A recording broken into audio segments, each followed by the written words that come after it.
Good afternoon. My name is Mark Bartiss, and this is my associate, Haroldo Magarinos. We're from the Institute for Complementary and Alternative Medicine.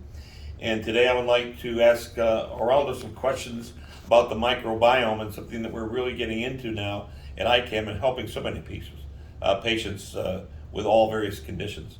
Haroldo, can you tell us a little bit about what the microbiome is? Yeah. Well, the microbiome is the total population of microbes we find in our body and on our body. They outnumber us 10 to 1 compared to our own body cells. And they provide multiple functions to the body that we'll talk about it. But it's a vast number of microbial beings that we have that they're populating our body. Why is the microbiome so important to us? Well, the diversity we have bacteria, fungi, viruses, and all of them, they are carrying information. So all these microbial entities we have in our body, on our body, they are communicating with our own cells. So for a huge amount of metabolic process, for a huge amount of functions we have in our body, the information is actually provided by these microbes, because our cells, they have a limited amount of information. If we compare this amount of information we have compared to the amount of information the microbiome has, our own cells, they have around 20,000 pair of genes. That's pretty insignificant for a high evolved mammal. But when we compare that to the 3.3 non-redundant million genes we have in the microbiome, then we can add that information to our own cells, and we can make our cells high functioning. So it seems like you're saying that the microbiome is responsible for our immune system and that we can't live without these bacteria. Yes, so the immune system is a huge piece of this. We know that more than 80% of the immune modulation for our own immune cells is created in the gut.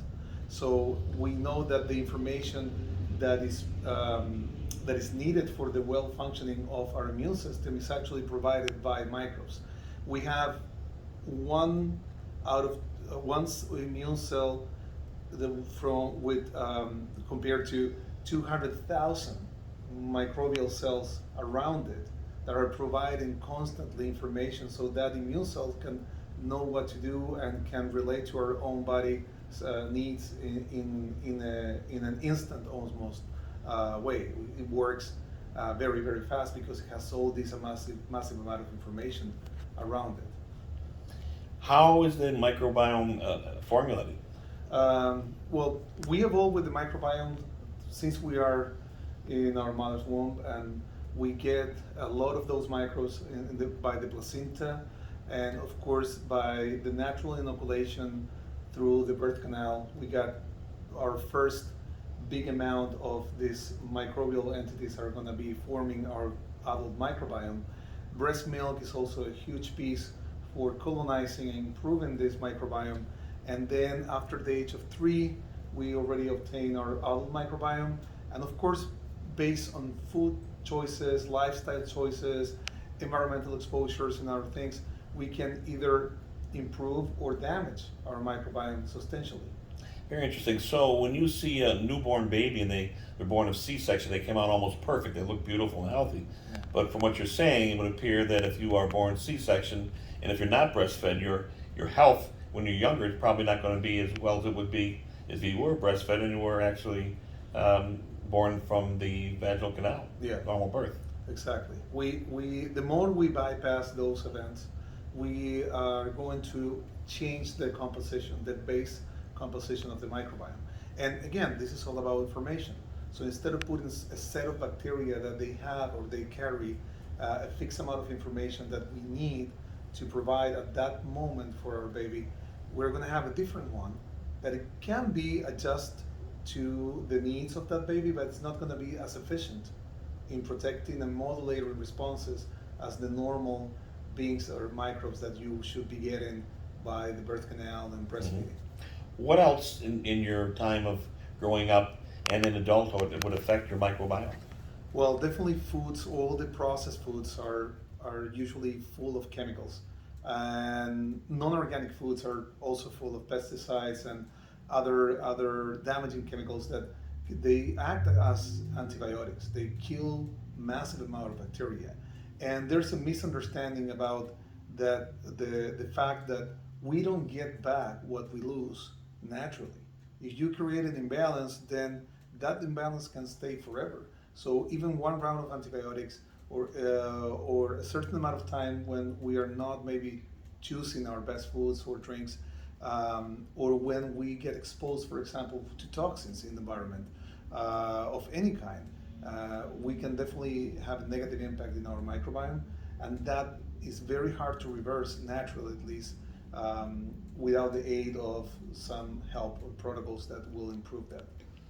So I've seen on various stool testings that they have available for the alternative physicians that you can check they check for lactobacillus, E. coli, and other common bacteria. And sometimes they come back zero, or sometimes they come back at higher counts. And you're saying a balance. Can you explain what you mean by a balance? So are you eliminating one and some other kind of bacteria is taking over? What exactly do you mean? Yeah, we were always fully populated. So in the GI tract, there's no such place as open land that is available for some microbe to colonize whenever it wants. If we lose part of the population by any event, we're going to compensate that loss with another type of microbes that are going to be occupying this area later. And that may be a bad bacteria. Exactly. Is that Well, true? I love the definition of pathogen by saying that anything can be pathogenic. It's just a matter of the wrong amounts, usually large in amounts that should be, or the wrong location. So, for example, a bacteria on the mouth can move to any other part of the body, and in the mouth can be completely beneficial, but in our heart or brain can cause instant death. So it's not really about the bacteria itself, it's where it's located. And I see that when we are exposed to all these damaging elements or toxins or exposure, we create this change in the terrain, and then we are able to mobilize some bacteria or allow them to grow more than they should be. And then other bacteria we need in certain amounts are diminished, and then we stop having the ability to perform optimally because we don't have the right amounts, or sometimes they're mislocated. Now, it must be very difficult to maintain a healthy microbiome. You're constantly being exposed by different toxins, etc. How do you obtain and maintain a healthy microbiome? Well, it's definitely hard nowadays. We have a lot of environmental chemicals that we're exposed to on a daily basis. Lifestyle is not easy. We have a lot of stress. There's a lot of disruptors for sure, and it's not easy to keep a healthy microbiome. But the best we can do is definitely avoiding things that we know the microbiome struggles. And we have a natural pathway for putting nutrients, for example, in our body. We know that our microbes, the majority of them, they thrive on fibers, on raw vegetables, on raw foods in general, and good quality proteins, but they don't really do well with chemicals and other additives that you can find in processed foods. We know that they don't really handle properly most of the chemicals we have in non-organic crops, and that also can be a very, very hard damage for them. And definitely stress levels. Stress levels and high cortisol levels also are very harsh for the microbiome environment. So how important are prebiotics and probiotics? Do they really work? They do work, but there's a huge misunderstanding of what the benefits they provide. We usually got our probiotics when we're talking about millions of years ago. Our ancestors were getting probiotics naturally from the soil, from the air, from plants, from the animals what they were eating. All they were full of soil, and therefore the bacteria that were living there. The problem is now everything is sterilized and triple washed, so we don't have those bacteria in a daily basis. We can breathe them for sure, but that's only part of the equation. So they do work, but it's just we need to find the right ones, and the right ones will come from the right sources. the ones who are mimicking the natural way we were grabbing those bacteria initially. I do like combinations and from different sources and trying to mimic that process. Whenever we get the right well-sourced microbes from probiotics, we get the right combinations, we can optimize some conditions. Now, there's always a limitation because we have 150 to 100 genuses in our body, and probiotics will probably provide you maybe 4 or 5 type of genuses. So we can't expect them to do a miracle. They can help in the process, but there's way more to that. So How about your food choices? Do they have an effect on your microbiome? I think that's the best thing that we can do to optimize our microbiome. If there's one thing only we can choose to optimize the microbiome, that will be diet. There's good studies that we see that actually the microbiome can rebalance or remodulate changes in a matter of 48 hours with the right food modifications. And when we move from a Western type diet to a more Mediterranean, more raw diet, we see those changes. The microbiome is very resilient by definition and can adapt. Of course, over time, with bad food choices, we are losing that resilience. So it's harder for ourselves to get back and change our microbiome composition. But to a certain extent, there's always something that can be done in the positive side. And definitely, we're lacking of fiber. Fiber is one of the most, I think, underused nutrients. Now we're always counting proteins or fats, Sure. where we're not looking at the fibers and how important they are for feeding these microbes. And definitely these microbes that we need, and they're relying on the fiber intake to survive, they're starving. And I think that's one of the main reasons we're also losing a lot of microbes, because we're starving them to death. Interesting. Now, a lot of people heard about this leaky gut. Can you explain what the leaky gut and its connection to the microbiome? Well, the leaky gut is a process where the gut lining, which is a very, very thin membrane, for us to imagine is half a hair thick. It's like super sensitive, which is needed, by the way, to improve this communication between what is outside. I always refer the GI tract as the outside part of our body, because it's literally a tube that goes inside us, but it's connecting outside with the outside, and the inside of us. And when we disrupt the membranes, they have these little glue, like a Velcro type of junctions. And when we disrupt those tight junctions that we have like Velcro, and we open them up, we lose the filtering system that this membrane provides. And then what happens is we start leaking inside ourselves. And when we lose that filter, we lose the ability for the body to communicate and create proper responses. So ultimately what happens is that we're leaking a lot of things that are not being able to be digested or analyzed properly. Our immune system gets all these random things partially digested or not being analyzed, and then triggers immune responses in a random way. Like what will happen? You get diarrhea? Well, that will be a very acute symptom, but you get more what you're going to create with leaky gut is a chronic inflammatory condition. So that's the foundation. The leaking of membranes, and especially in the GI tract, we know that because we open this filter system and then the immune system is not able to respond properly, because not everything that should be analyzed on one end is not being analyzed because it's leaking inside right away, and the immune system gets overstimulated. What happens after is that the immune system gets chronically activated, and we start releasing all these immune responses. So is that an autoimmunity type thing? And that creates chronic inflammation. Mm-hmm. And inflammation triggers autoimmune and so many other conditions that we're dealing with right now. And that's not happen exclusively in the gut membranes. So also can affect the membranes in the brain, in the other organs in the body, skin, etc. So we can see actually leaky gut symptoms not related to the gut itself. We can see them as brain fog in the brain, as skin disorder, eczema in the skin. We have other issues that are related to the gut, but are not really connected to the gut. Is there anyone, in your estimation, who doesn't have leaky gut or some form of leaky gut? Is that possible? If you're not just born in, if you're born through the vaginal canal and mom breastfeeds you and you're 3 months old, are you fairly healthy? Is that the most healthy time of your life? Yeah, I think that's the moment you are born, you start getting stressors.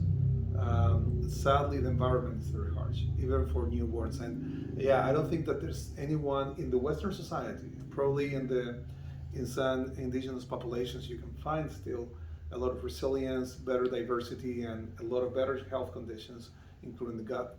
But for our Western population, I don't think we have anyone that is not dealing with a certain degree of leaking membranes / leaky gut, and therefore chronic inflammation.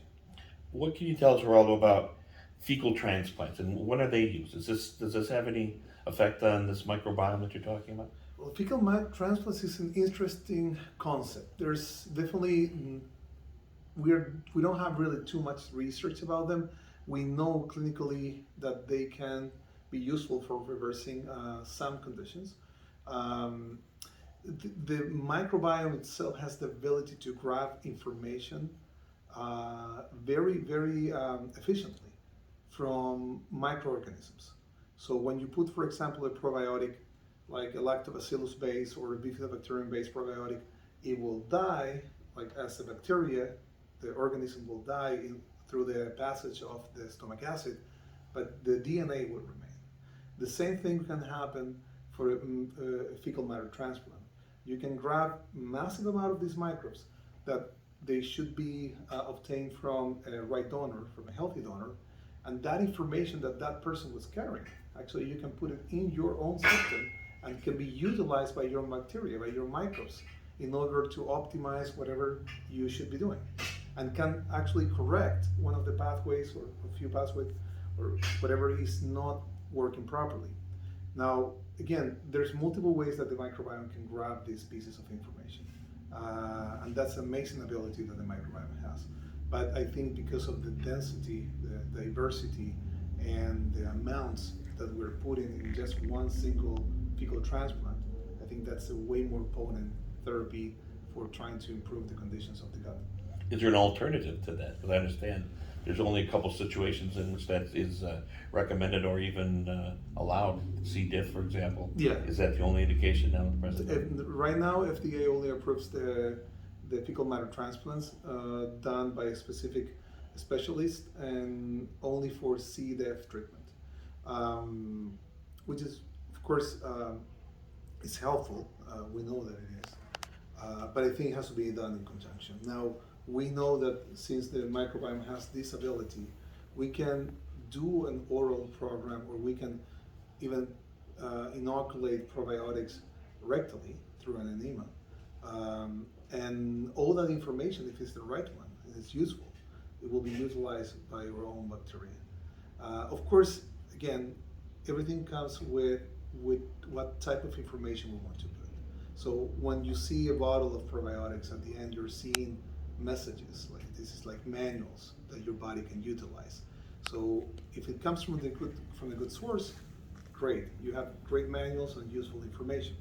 But if they are not in your own language, which happens usually when you get a probiotic that comes from a cow's stomach, which has nothing to do with our own bacteria, I don't think it can actually be useful for us or can be utilized properly. What kind of patients would benefit from, and is there a testing? How do you know what their microbiome is like, and if they have leaky gut, is there a test? Yes, there's multiple tests available right now. I do prefer one that's in the market right now that is it right if I say the name? Sure, go ahead. Okay. I like to use, I'm using now from Microbiome Labs Biome Effects.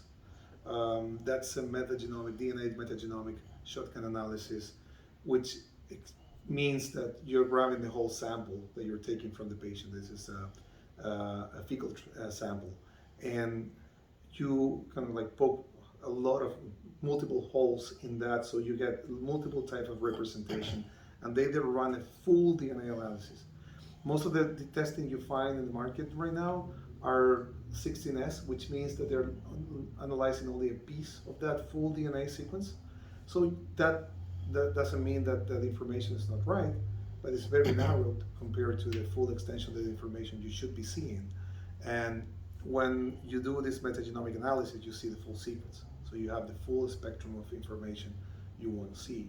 And then that's how we see imbalances. We see metabolic byproducts, and we can definitely see the functionality. Will that direct you to the appropriate treatment?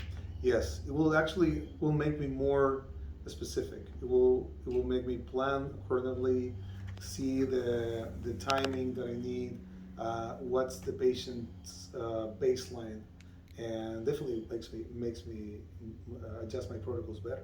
And do patients feel better symptomatically? Does it take time? How long does it take? And lastly, what conditions would you recommend that we look at? Is it a cancer patient, a young child, autism? What are the indications to do this testing and to intervene? Well, any type of condition at this point is related, and I think heavily related, to the microbiome. There's nothing that comes to my mind unless it's a birth genetic defect that can be not linked to the microbiome itself. Now, and even that can be linked actually. Genetic alterations can also be related to misfunction of the microbiome initially. But again, that's more theoretical. But in practice, everything you can imagine, from autoimmune, chronic disorders, metabolic disorders, from high blood pressure, diabetes, obesity, cancer, fibromyalgia, Alzheimer's, Parkinson, everything has a huge component based on the microbiome. It was very interesting. I just have one last question. Could you explain to us what's involved in the treatment, and is it costly? Is it uncomfortable? Does it taste bad? How long does it go on? How long does therapy go on? I mean, you're always getting exposed. I guess this is a lifelong therapy. What do we do? Yeah, I mean, the treatment itself can vary regarding length. I will say not less than 3 months. And it's a life commitment regarding that we adopt some changes that upon my lifestyle recommendation, change. you will never give up on them because they actually provide benefits on a daily basis. But it's like keeping you well hydrated, things like that. We know that are beneficial for you. And are patients feeling better right away? Yeah, so you can have beautiful results in short time for people who are needing this rebalance. There are some, of course, more complicated conditions. The treatment itself, pricing, I think is very affordable. In general terms, we're not talking about crazy sums of money for getting the supplements that are needed to work in this rebalance. And I think most of the 50% at least of the treatment is based on lifestyle and commitment to do better in whatever we choose for our lives. So I think that's for the major components, and the supplements or whatever therapy we're using is actually going to boost or make it better. It's going to make that work better. So an adjunctive therapy to the other things that people are doing, whether it be some of their medications, prescription medications, or supplements, or maybe some of the therapies they're receiving, hormones here, or any type of ozone therapies, or any of these other vitamins therapies that may be receiving someplace else. Is there any contraindication to doing your protocol? No, not really. There might be a few in extremely immunocompromised patients, maybe, but most of us can get a lot of benefits out of this. I think this is a good add-on, and if it's not foundational for any type of therapy in any single condition that you can imagine regarding chronic illnesses. I don't think anything that you can be doing, no matter in which side you are, allopathic or not, cannot get benefits from doing a treatment like this. Okay, so we have the practitioners, the nurse practitioners, myself, and Haroldo here. Anybody with any questions about leaky gut, I would suggest that you speak to the practitioners, myself, or Vicky, or Margaret, or Donna. And then from there, we will refer you to Haroldo. He usually comes in during our visits, and he'll talk more about this. And together, we got quite a bit of a great team here, and we're going to doing some really great things in the future. Thank you for listening. Good job. Thank you.